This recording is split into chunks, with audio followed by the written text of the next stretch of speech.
History, a premier and paramount priority for progress of a people, arguably the single most important cultural property.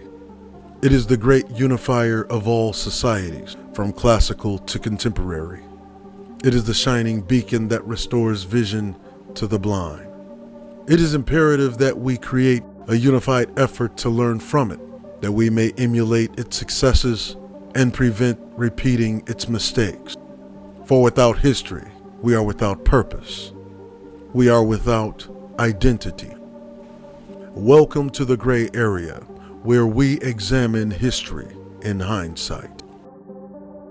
January 10th, 49 BC, Julius Caesar defies the Roman Senate and crosses the Rubicon, uttering Alia lacta est, the die is cast, signaling the start of civil war, which would lead to his appointment as Roman dictator for life.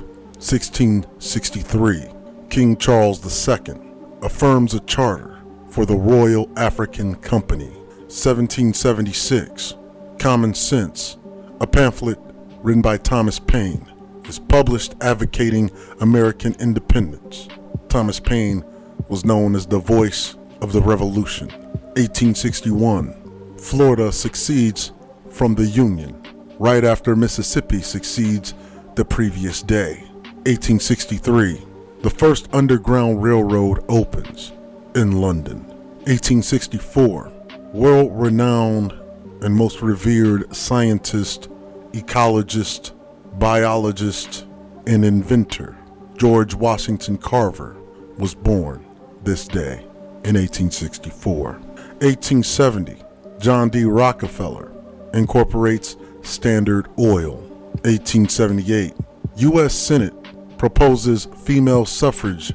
Mind you, the U.S. Senate at the time was all male, with 76 senators, as there were only 38 member states of the Union.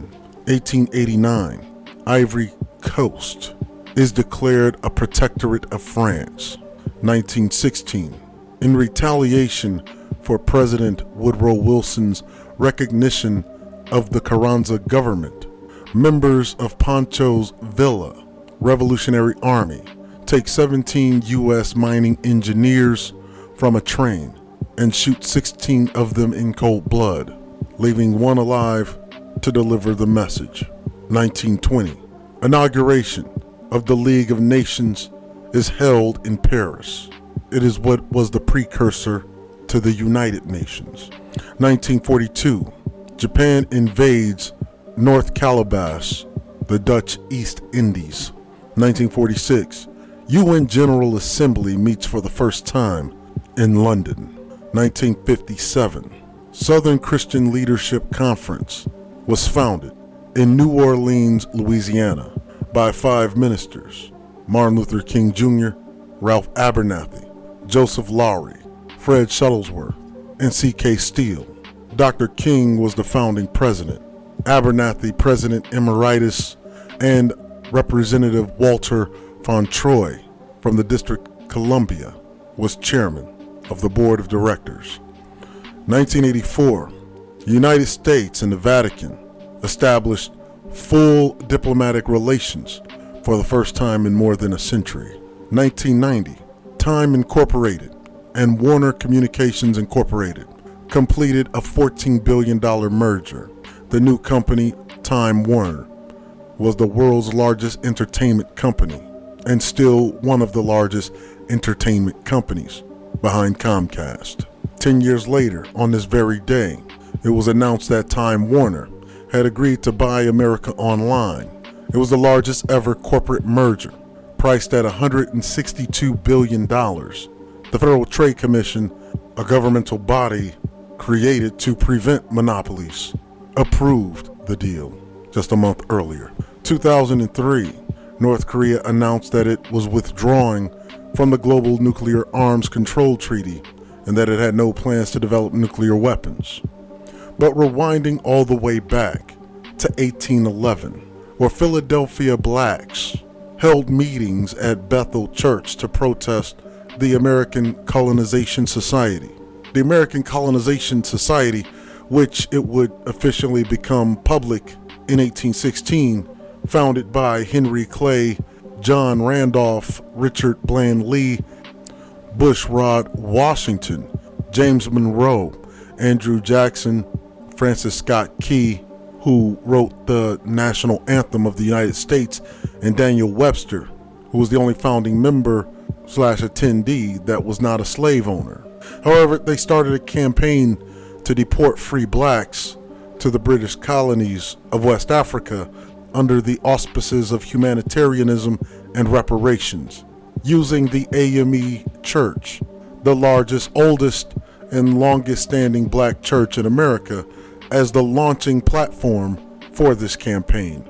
However, the true intentions were revealed by the American Colonization Society, that they held the opinion that, quote, free blacks were a dangerous element who potentially incited enslaved people to rebellion.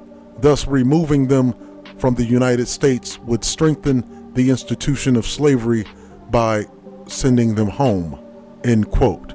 However, by this time, both the population of free blacks and slaves were overwhelmingly native born, often from generations of ancestors born in the United States and former British colonies.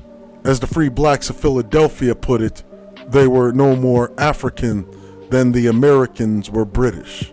The January 1811 gathering of African American men became more than the first African American protest meeting on U.S. soil, as this campaign would be attempted again by the American Colonization Society in 1817. However, it is an example of what a people can accomplish when they are so unified and united, determined, and fearless that they are willing to challenge not only their adversaries but their own traditional leadership, when in one earth-shaking roar, those black men of 1811 ruined a slave-holding scheme supported by a semi-government organization to exile them from, quote, their land of birth, end quote. Their unanimous rejection also sent a clear message to the leaders, who were a part of the AME Church, that they stood resolutely with their people still in chains, not the slaveholders. The black men of Philadelphia publicly declared their claim on the United States and stated, quote, we will not be exiled from the land of our nativity, and neither will we colonize free African peoples to preserve white comfortability, end quote. You see, history, much like time, waits for no man. It is ultimately up to us to decide whether we choose to make it or be the reason we repeat it. However, no matter what side of it that you stand on, you can only learn from it by looking at history in hindsight.